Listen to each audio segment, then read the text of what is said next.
بسم الله الرحمن الرحيم. يا أيها الناس إنا خلقناكم من ذكر وأنثى وجعلناكم شعوبا وقبائل لتعارفوا إن أكرمكم عند الله أتقاكم إن الله عليم خبير. بيان المؤتمر الأول لعشائر الأنبار. الحمد لله الذي هدانا لهذا وما كنا لنهتدي لولا أن هدانا الله، وصلاة مقرونة بسلام على رسول الله وعلى آله وصحبه ومن والاه، وبعد. ففي ختام مؤتمرنا المبارك هذا خرجنا نحن المجتمعين شيوخا ووجهاء وأبناء عشائر بالبنود والمواثيق الآتية: أولا، نرفض رفضا قاطعا أن يتحدث بألسنة أهل الأنبار من يقيم خارج الأنبار، إذ أهل الأنبار المتواجدون على أرض الأنبار وحدهم هم الذين يعلمون بالواقع الذي يحياه الناس على هذه الأرض، وحقيقون بأن يتحدثوا بألسنة أهلهم. ثانيا، نعتقد موقنين أن الدولة الإسلامية ما جاءت إلا لإظهار الحق ورفع الظلم والحيف والقهر عن أبناء الأنبار وعن أهل السنة عامة، مرتضين بمن يمثلنا على الأرض من أبنائنا وإخواننا رجال الدولة الإسلامية طوعا لا كرها. ثالثا، لا ننظر إلى العدو عدو الأنبار بعينين مختلفتين، فالجيش هو الحشد كما الحشد هو الجيش، والذين قتلوا وحرقوا في ديالا وتكريت هم أنفسهم اليوم يترنحون باسم الوطن والوحدة والأخوة.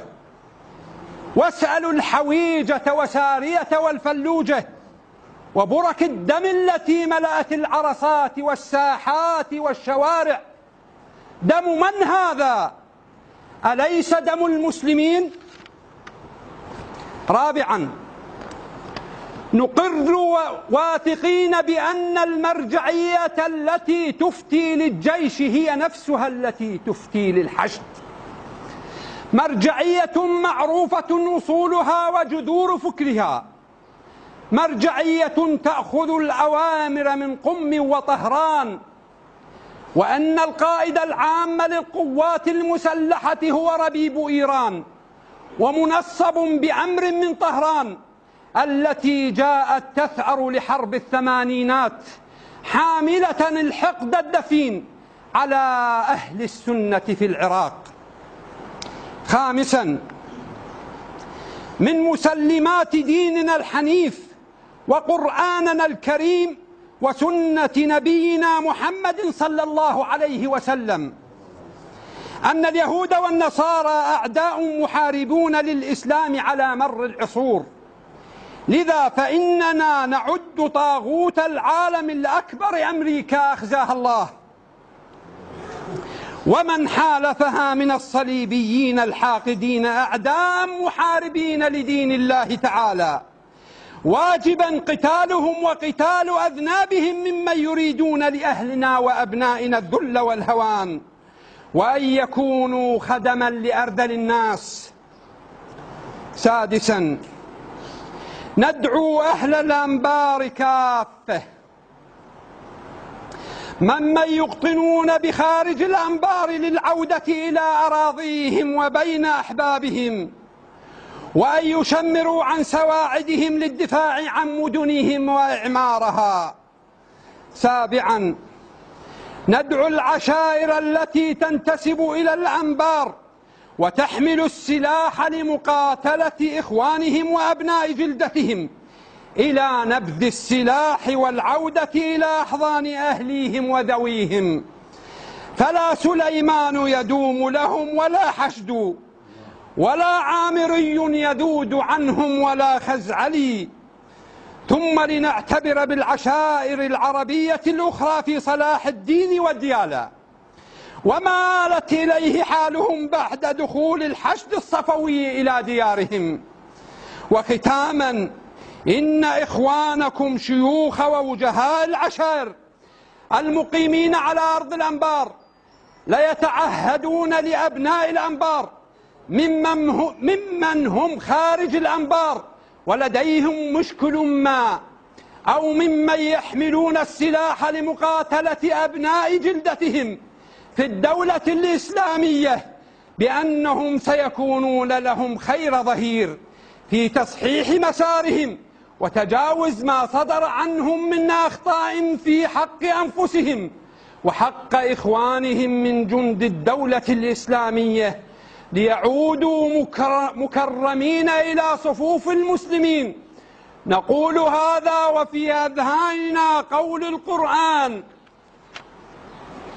العظيم على لسان شعيب عليه الصلاة والسلام: إن أريد إلا الإصلاح ما استطعت وما توفيقي إلا بالله عليه توكلت وإليه أنيب.